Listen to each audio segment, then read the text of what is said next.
how most people learn Arabic. They go through Al-Arabiya Bayna Yadayk. They go through the Medina books. They might even travel to Egypt and spend there a few months in a center learning. They finish the program, they complete the book, and at the end, they still feel something is missing.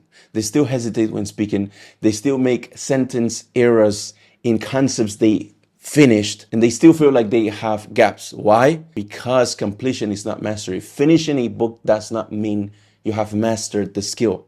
Watching a lesson does not mean you can perform it. And that's the difference. In our system, you don't move because you finish content. You move because you demonstrated ability.